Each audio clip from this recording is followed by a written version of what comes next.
આ મંત્ર તમને જિંદગીમાં ખૂબ જ ઉપયોગી થઈ પડશે. તો તમે ધ્યાનથી સાંભળજો. આપણે કયા જિંદગીના લાઈફ લેસન વિશે કે જિંદગીના મંત્ર વિશે વાત કરીએ છીએ, જે તમને ખૂબ જ ઉપયોગી બનશે અને તમારી જિંદગી ખૂબ જ સરળતાથી આગળ વધી શકશે. ઓકે, તો સવારનો ટાઈમ છે, તમે અલાર્મ મૂક્યો હતો અને તમે ઉઠી ના શક્યા, અને તમારે જેટલા વાગે તમારે જે પણ જગ્યાએ કોલેજે, સ્કૂલે, ઓફિસે પહોંચવાનું હતું એ તમે ના પહોંચી શક્યા. તો તમને થયું, અરે મારી સવાર જ આવી પડી.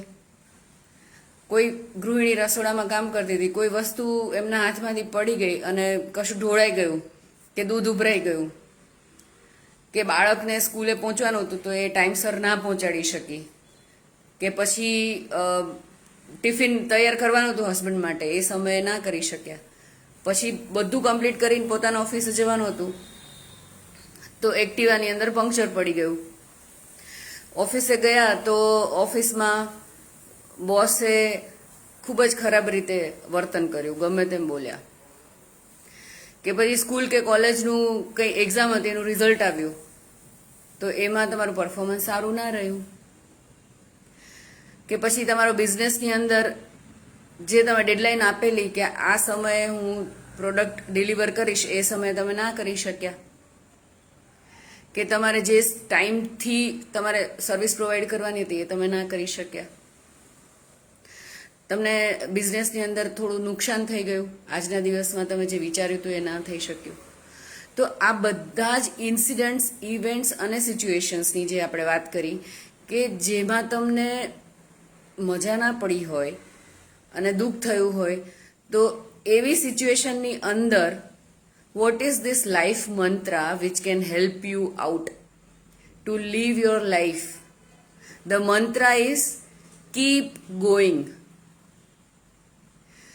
આવી બધી ચેલેન્જીસ અને આવા બધા સિચ્યુએશન્સ તો લાઈફમાં આવવાની જ છે.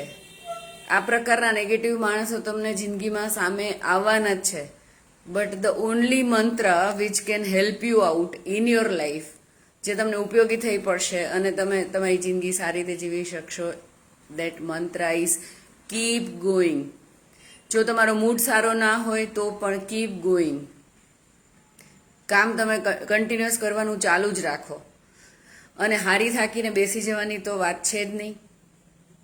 ક્યારે પણ મૂડ સારો ના હોય તો તમે કોઈ વસ્તુ, કોઈ ઘરનો એક ખૂણો સફાઈ કરી શકો છો, કે કિચનની અંદર કંઈ કામ હોય તો કરી શકો છો, બીજા કોઈને તમે મદદ કરી શકો છો, બરાબર?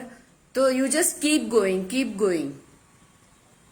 અને life is all about keep going in day to day life, every day, every day, every day, every day, every day.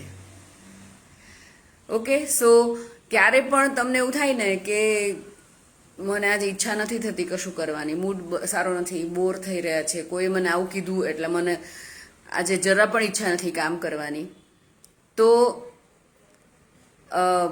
નાઇકીનો જે ટેગલાઇન છે, જસ્ટ ડુ ઇટ. મન હોય ના હોય, eight for that particular point of time જે પણ મગજમાં ચાલુ રહ્યું છે બોક્સમાં પેક કરી સાઈડમાં મૂકી અને યુ જસ્ટ ડુ ઇટ. અને એવું કહેવાય છે કે energy in motion, when you are in motion you can change your emotion. તો when you are in this kind of down in your life, તમને મજા ના પડતી હોય એ સમયે if you are in motion, ચાલવા નીકળી જાઓ તમે કોઈ ગાર્ડનમાં 5-10 મિનિટનું, તો when you are in motion your emotion will also change, right? તો આ એટલો સિમ્પલ મંત્ર છે, keep going in your life. તમારો દિવસ સારો ગયો, સારો ના ગયો, just keep going, keep going, keep going.